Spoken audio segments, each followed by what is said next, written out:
さあ皆さん元気ですか？チョコレート食べてますか？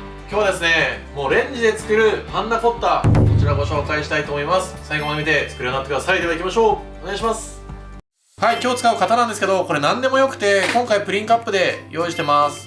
特に加熱とかしないので何でもいいので用意しといてください。はい、これ材料の牛乳と生クリームなんですけど、牛乳は全部入れちゃって、で生クリームは全部入れる必要ないんで、適当に半分ぐらい、もっと入れても大丈夫ですよ。入れてこれラップをしてもらって600ワットで5分加熱したいと思います。はい、これ今温めた状態なんですけど、熱いうちにゼラチンですね、これ全部一気に入れちゃいます。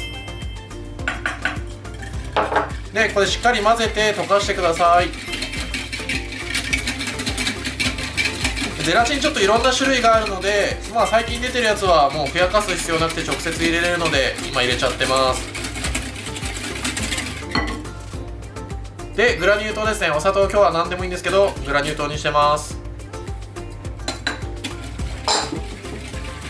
でゼラチン先に入れてるのは、熱いうちに入れたくて、グラニュー糖入れるとちょっと温度が下がっちゃうので先にしてます。はい、完全にこうやって混ぜたら、これ残りの生クリームですね、入れていきます。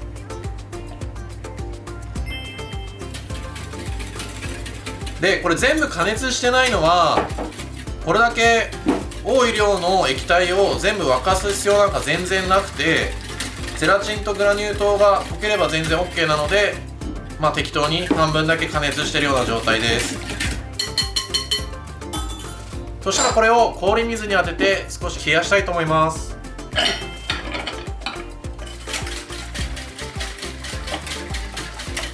はい、今これ氷水で冷やしてるんですけど、これ中にこれで指とか入れたら全然汚いんで入れない方がいいんですけど、ちょっと冷たく冷えてるまで確認したくて、これでちょっとこう手に、これ今ついてるんですけど、これ今すごい冷たく感じるんですね。なのでこの液体は冷えてるって判断して、これをカップに流していきたいと思います。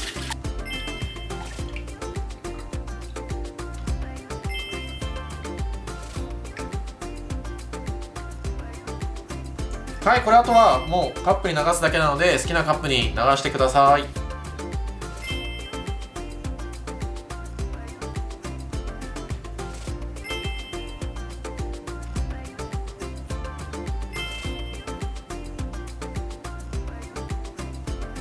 はい、これ完全に固まったやつですね。ちょっと外します。これ少しだけナイフで周りをこうやってちょっと切れ目というか隙間を入れて、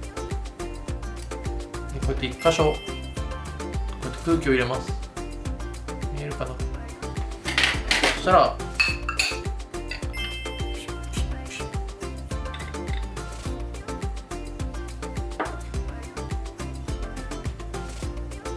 こんな感じです。綺麗に固まって仕上がりました。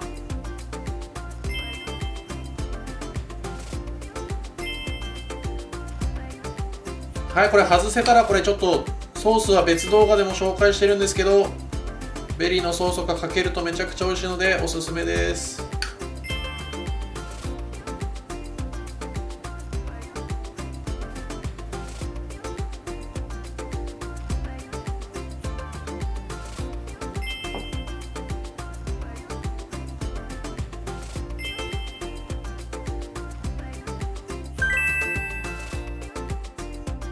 さあ最後までありがとうございます。ちょっとね食べてみたいと思います。プルプル、これうまいね。ソースいいかも。これうまいね。パンナコッタとババロアって何でしょう。さあこれポイントのおさらいですね。これポイントは液体を入れて温めたじゃないですか。でこれしっかり温めないとゼラチン溶けきらないので、必ずしっかり温めてください。ゼラチンによって溶ける温度違ったりとかパッケージに書いてあったりもするんですけど、めちゃくちゃしっかり加熱すれば絶対溶けるので、そこだけしっかりやってください。